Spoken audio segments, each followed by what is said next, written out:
22 juin 1940 éteint l'Union soviétique. Avant l'aube, le silence le long de la frontière orientale de l'Europe est rompu par le rugissement des moteurs. L'éclair des tirs d'artillerie, des milliers de canons ouvrent le feu simultanément. Illuminent l'horizon de la Baltique à la mer Noire. Les chars allemands avancent à travers les brumes. Des avions grouillent au-dessus. Et la plus grande invasion de l'histoire commence. L'opération Barbaros, cette guerre dite contre l'Union soviétique, est en cours. Pendant des mois, les soldats allemands s'étaient rassemblés que le frontier fait maintenant plus de 3 millions d'hommes franchissent la ligne territoire soviétique. La campagne est présentée comme une croisade contre le bolchevisme, mais c'est vérité une guerre d'anéantissement. Derrière le front suivent les Einsatzgruppen, des unités spéciales avec l'ordre d'éliminer des populations entières, y compris les juifs, les communistes et toute personne jugée indigne de vivre. Le vaste territoire de l'Est devient un paysage de feu. Fin d'exécution, au début de victoire semble certaine, les défenses soviétiques s'effondrent. Des armées entières se rendent et Wehrmacht avance de centaines de kilomètres en quelques semaines. Pourtant, sous le triomphe se cache un abîme moral. Village plein de prisonniers affamés, civils abattus sur place. Officiers et soldats se convainquent qu'ils servent leur nation et dont l'idéologie nazie. Parmi eux se trouve un homme qui incarne ce paradoxe, un professionnel discipline façonné par les traditions de l'ancienne armée allemande.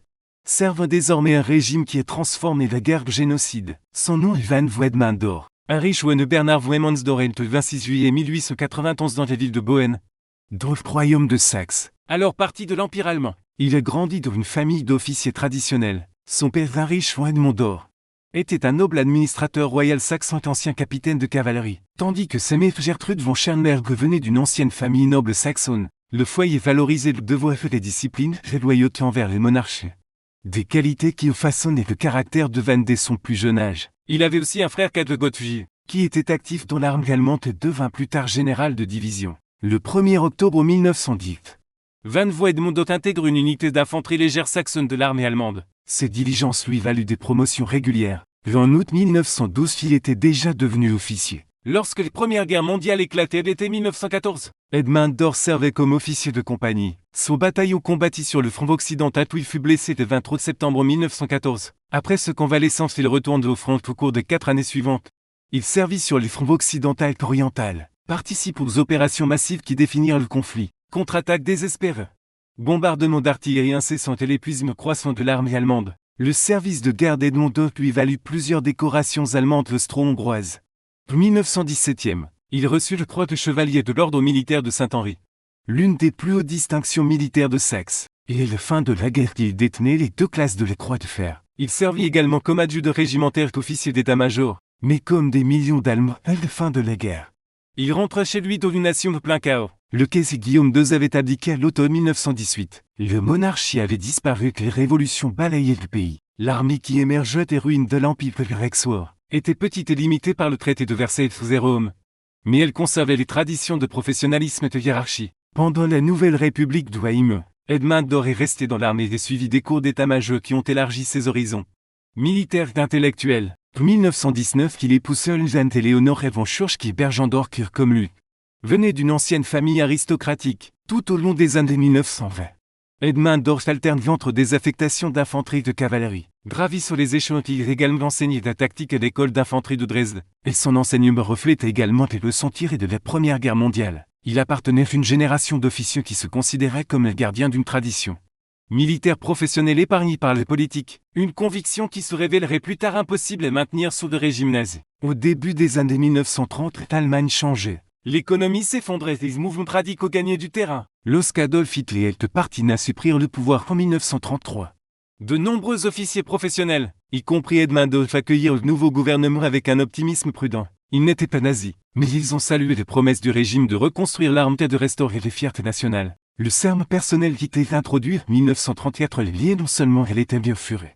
Lui-même, un piège moral qui allait définir leur avenir. Pendant les premières années du régime nazi, alors que le réarmement de l'armée allemande s'accélérait, Wedmandor a continué à gravir les échelons. L'idée d'une petite arme alors nommée Rexwar fut abolie en 1935. La nouvelle arme allemande de Wehrmacht fut créée une violation ouverte du traité de Versailles. En novembre 1938, Wedmandor commandait son propre régime. Pour lui, pour les nazis, les années de préparation silencieuse étaient terminées. L'Allemagne était prête pour la conquête de l'Europe. Lorsque la Seconde Guerre mondiale commença le 1er septembre 1939, Wedmandor dirigeait son régime lors de l'invasion de la Pologne. Ses troupes ont combattu dans la campagne rapide qui s'écrasait l'armée polonaise en quelques semaines. Pour des officiers comme lui, Les premières victoires semblaient justifier tout ce que les nouvelles Wehrmacht représentaient. Efficacité, rapidité, discipline. Après la campagne de Pologne qui est servie sur le front occidental en 1940, et plus tard l'Union soviétique après le 22 juin 1940 État, lorsqu'il lance l'opération Barbarosse. Sur le front de l'Edmond d'Or commande une division entière. Il participe aux grandes batailles d'encercle mondialiste de la Pologne actuelle à Minsk.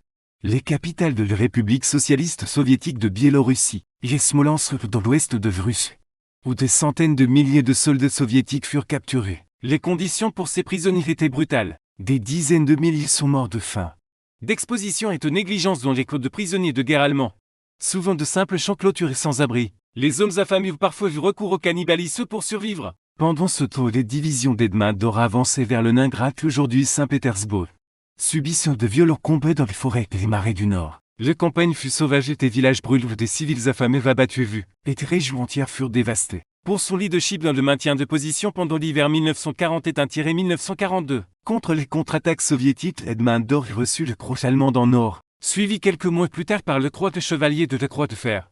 L'une des plus hautes distinctions militaires de l'Allemagne nazie, dans la citation officielle. Il était loué pour son leadership exceptionnel lors de la défense de Tichy et le retrait de ses divisions à travers le Volkhov.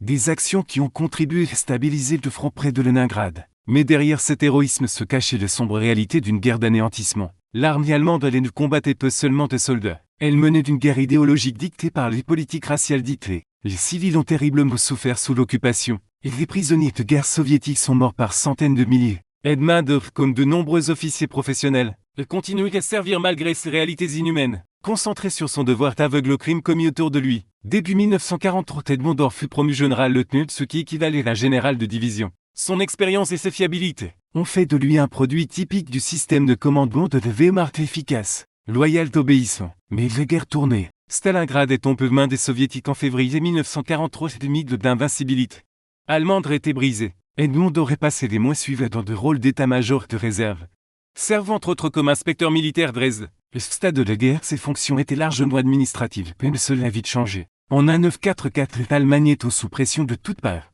Il fut brièvement affecté au commandement d'un corps d'armée en Norvège et fut plus tard envoyé en Yougoslavie. Les Balkans étaient un cauchemar pour les forces d'occupation allemandes pendant la guerre, car dès le début il y avait une guerre partisane. Des représailles de tous les participants au conflit et le chaos. Fin janvier 1945. Edmond d'Or fut nommé général commandant du corps allemand stationné en Yougoslavie. L'une des unités sous le commandement d'Edmond d'Or était les 7e division de montagne 2. Volontaire SS Prince Eugène connu pour son comportement meurtrier envers les civils. Les victimes ont été abattues, massacrées, torturées ou brûlées vives dans des maisons de feu. Si une victime était trouvée non plus dans sa maison mais sur le route ou dans un champ jaune, certaines distances elle était assassinée et brûlée sur place. Des nourrissons avec leur mère.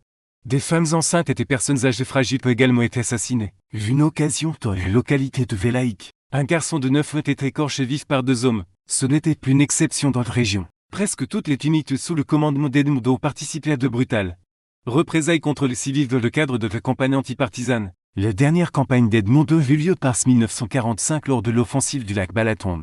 Hongrie, l'une des dernières tentatives désespérées d'Hitler pour arrêter l'armée rouge soviétique. L'opération échoue de manière désastreuse. Et les restes du corps d'Edmond d'Or se sont retirés vers l'ouest, espérant se rendre aux alliés occidentaux. Lorsque l'Allemagne nazie capitulait en mai 1945, Edmond d'Or était capturé par les Britanniques, comme de nombreux officiers de la Wehrmacht vaincus. Il s'attendait à être interne et interrogé par les Britanniques ou les Américains. Cependant, le 4 juin 1945, il fut remis aux autorités yougoslaves, qui l'ont accusé d'être responsable des atrocités commises par les forces allemandes en Balkans. Les partisans yougoslaves dirigés par Josip Broz Tito menèrent une rapide rétribution contre les forces d'occupation et les collaborateurs. Hermannsdorf était emmené à Jubljana en Slovénie, avec 3 autres généraux allemands, Gustav Feld, Friedrich Stephanskutne. Il n'y eut plus de procès formel, et les 4 hommes ont été exécutés par un peloton d'exécution le 5 juin 1945, son épouse. Lunvoer Keskian-Bergendorf n'a appris sa mort que plusieurs années plus tard, lorsque le partisan l'a abattu pour les crimes commis par les unités sous son commandement. Il avait 53 ans. Avant de terminer l'histoire de jour, jetez un œil à Eldrist J2 TV. Votre destination spéciale pour les vrais amateurs d'histoire. Découvrez des documentaires exclusifs et des histoires incroyables que vous ne trouverez nulle part ailleurs. Merci d'avoir regardé. N'oubliez pas de vous abonner pour plus de contenu.